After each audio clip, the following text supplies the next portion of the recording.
This ASCO podcast provides observations and commentary on the JOP article, Ensuring Quality Cancer Care Through the Oncology Workforce.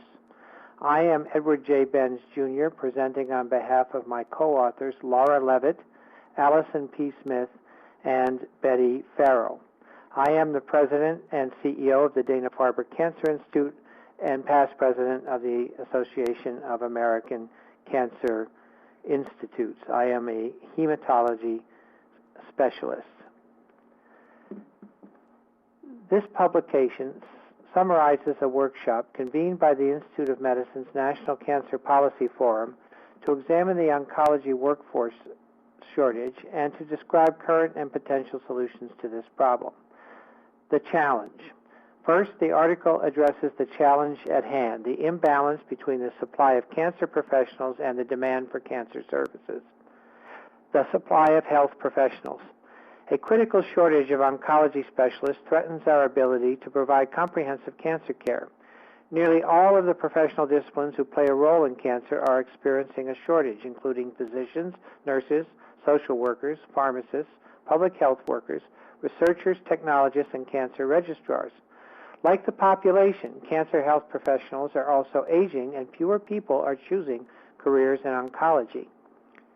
The demand for care.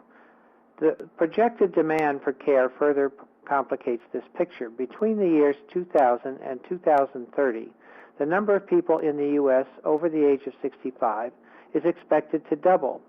This cohort makes twice as many physician visits as those under 65. In addition, the number of patients with cancer in the U.S. will increase by 55% between the years 2005 and 2020.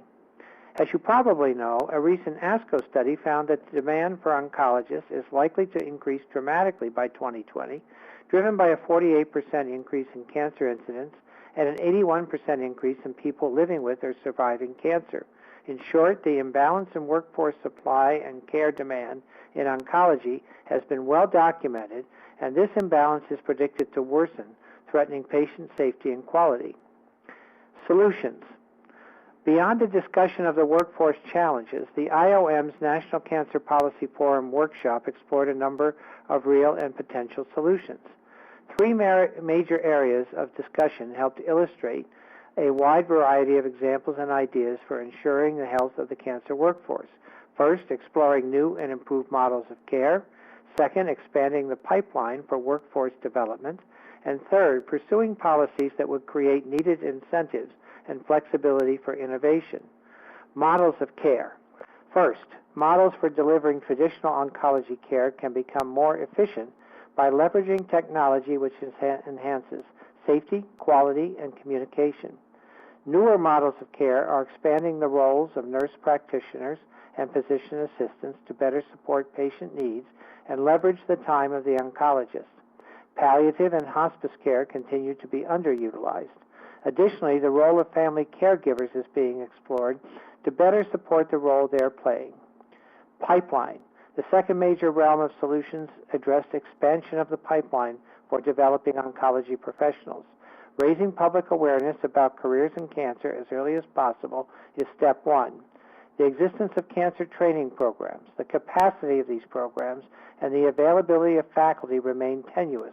Cooperative agreements between institutions and virtual classroom technology are examples of creative solutions being employed.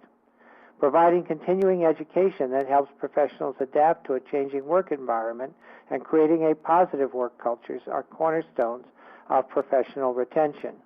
Policy. The third area of potential solutions to the workforce crisis involves policy changes on both the federal and state levels. Offering loan repayment incentives and increasing grant funding helps to attract students to health professions and sustain research careers. Policy changes could also address aspects of the current reimbursement system that preclude delivery of more contemporary forms of care. Summary. In conclusion, the workshop illustrated the need for a coordinated, cancer-driven workforce development effort that would embrace a multi-pronged strategy, require cooperation across disciplines, and focus on the unique aspects of cancer care. New models of care need to be explored to ensure quality and maximize human resources. Creative approaches need to be explored to expand the pipeline for workforce development in a manner that anticipates the increasing complexity of the population.